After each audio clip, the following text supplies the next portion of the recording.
আসসালামু আলাইকুম। তো আজকের যে আলোচনার বিষয় সেটি হচ্ছে সেকেন্ড টাইম। আমি কিভাবে সেকেন্ড টাইম প্রস্তুতি নেব? সেকেন্ড টাইম প্রস্তুতির জন্য তোমার যেসব জিনিস বাদ দেওয়া উচিত তার মধ্যে অন্যতম হচ্ছে মোবাইল ফোন। সেকেন্ড টাইম তুমি যদি প্রস্তুতি নাও তাহলে কিন্তু তোমাকে ফোনের ব্যবহার বাদ দিতে হবে। এই যে পি মানে ফোন, তারপর আরেক পি মানে ফ্রেম,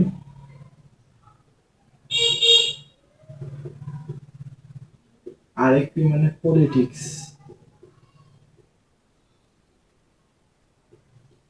তুমি যখন এইচটার মাঝে ইনক্লুড থাকবে অর্থাৎ অন্তর্ভুক্ত থাকবা তখন কিন্তু তোমার পড়াশোনায় বাধাগ্রস্ত হবে।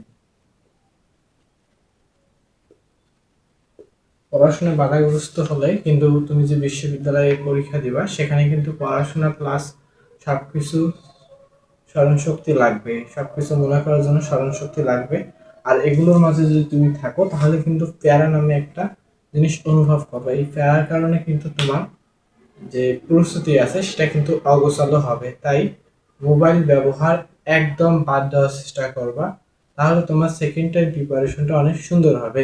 তো ফার্স্ট টাইমে তোমরা যারা চান্স পাওনি অর্থাৎ এখনো জিএসটিতে ওয়েটিং আসো, তো তোমরা সেকেন্ড টাইমের জন্য প্রস্তুতি নাও। সেকেন্ড টাইম প্রস্তুতি নিলে চান্স হওয়ার সম্ভাবনা বেশি আছে। আর জিএসটিতে যে ওয়েটিং আছে গণবিজ্ঞপ্তিতে তো সবাই সাবজেক্ট পাবা না, তবে দোয়া করি যেন সবাই সাবজেক্ট পাও, কারণ সিট সংখ্যা কম আছে। যদিও 420টি অনেক আসন মনে হচ্ছে। এখানে সিন্ডিকেট কাজ করবে প্রতি যখন একক বিশ্ববিদ্যালয় গণবিজ্ঞপ্তি দেবে, অর্থাৎ তখন তারা তাদের মতো করে আসনগুলো পূর্ণ করার ক্ষমতা রাখবে। এখানে জিএসটি যে কমিটি আছে কোনো ইখতিয়ার রাখবে না, অর্থাৎ কোনো নজর রাখতে পারবে না। এরপর তুমি সেকেন্ড টাইম প্রস্তুতিতে কত ঘন্টা পড়াশোনা করবে? সেকেন্ড টাইম প্রস্তুতিতে তুমি অবশ্যই টোটাল 10 থেকে 12 ঘন্টা পড়ার চেষ্টা করবে। 10 থেকে 12 ঘন্টা এটা ডেইলি করার চেষ্টা করবা। যদি তুমি আবার এখন থেকে স্টার্ট করো তাহলে তোমার যেহেতু পূর্বে পড়া আছে, তাহলে তুমি ফার্স্ট টাইমার একদম আগিয়ে থাকবে। আরেকটি বিষয় সেটি হচ্ছে গত বছর কিন্তু সরি এবছর কিন্তু শোনা যাচ্ছে যে ঢাকা ইউনিভার্সিটিতে সেকেন্ড টাইম চালু হবে। যদি এটা সত্যি হয় তাহলে তোমার লাভ ভালো হবে, কেননা তুমি কোনো বিশ্ববিদ্যালয়ে না পড়ে অর্থাৎ সেকেন্ড টাইম দিতে পারবা, এবং ঢাকা বিশ্ববিদ্যালয় কিন্তু যদি সেকেন্ড টাইম চালু করে সেখানে তুমি অংশগ্রহণ করতে পারবা।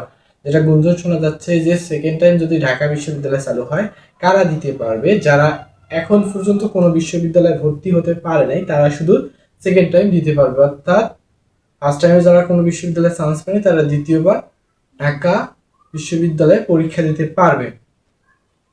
তো সেকেন্ড টাইম যদি তুমি ভালোভাবে পড়াশোনা করো তাহলে ইনশাআল্লাহ যে কোনো একটা ভালো বিশ্ববিদ্যালয় এবং ভালো সাবজেক্ট নিয়ে পড়তে পারবে। তবে তোমার এইম থাকতে হবে, যে লক্ষ্যটা থাকতে হবে সেটি হচ্ছে যে আমি যে কোনো বিশ্ববিদ্যালয়ে প্রথম হব, এই টার্গেটটা নিয়ে পড়াশোনা করতে হবে এবং তোমার পড়াশোনার স্পিডটা থাকতে হবে।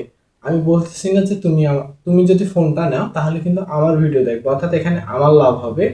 আমার লাভের দরকার নেই, তুমি তোমার পড়াশোনা করো, একটা ভালো জায়গায় চান্স পাও, তাতেই হবে, তাতেই আমি খুশি হব। তুমি ফোন চালা বাদ দাও, তাহলে তোমার কিন্তু এই যে কাজগুলো আছে এগুলো থেকে তুমি কি করবা? বিরত থাকবা, তখন তোমার পড়াশোনায় ফুল কনসেন্ট্রেশন থাকবে। আর সেকেন্ড টাইম তুমি যে কোচিংগুলো আছে বিশ্ববিদ্যালয় ভর্তি কোচিং, মনে হয় তুমি অনলাইনে যে কোর্সগুলো বিক্রি করে এগুলোতে তোমার ভর্তি হওয়ার দরকার নেই। তুমি যে অফলাইন কোচিং আছে অর্থাৎ অফলাইনে যে কোচিংগুলো আছে সেগুলোতে শুধু পরীক্ষা দেওয়ার জন্য ভর্তি হতে পারো। অফলাইনে অনলাইনে ভর্তি হইও না, কারণ এখানে অনলাইনে যখন তুমি ভর্তি হতে যাবা তখন তোমার ফোনের বিভিন্ন অ্যাপস আছে যেমন ফেসবুক, টিকটক, ইউটিউব, তখন কিন্তু তুমি সেখানে ঢুকবা। যদি তুমি সেখানে ঢুকো তাহলে কিন্তু অটোমেটিক তোমার একটা আলাদা টাইম ব্যয় হবে, কারণ তোমার সামনে একটা ইন্টারেস্টিং ভিডিও আসবে, থাম্বনেল আসবে, তুমি কিন্তু সেখানে ক্লিক করবা। তো অতএব ফোন পরিহার করো, ফোন বর্জন করো। সেকেন্ড টাইম চান্স হবে, ফোন নিবা, নতুন ফোন নিবা, আইফোন নিবা, যে আমাকে আইফোন কিনে দেন বাসা থেকে। তো আশা করি তুমি বুঝতে পারছো যে তোমার লাইফ তোমার কাছে, তোমার ডিসিশন তোমার কাছে। অনলাইন কোনো কোর্সে ভর্তি হবে না, আমি বলতেছি, কেননা অনলাইনে তুমি ভর্তি হলে তোমার নেশাটা অন্যদিকে চলে যাবে। তো তো ভিডিওটি ভালো লাগলে একটি অবশ্যই লাইক দিবা। আর বুঝতে যে বিশ্ববিদ্যালয় সহ অন্যান্য বিশ্ববিদ্যালয়ের ভর্তি তথ্য এই চ্যানেলে আপলোড করা হবে। এর জন্য যদি পরবর্তী আপডেট পেতে চাও চ্যানেলটি অবশ্যই সাবস্ক্রাইব করবা। সকলকে ধন্যবাদ।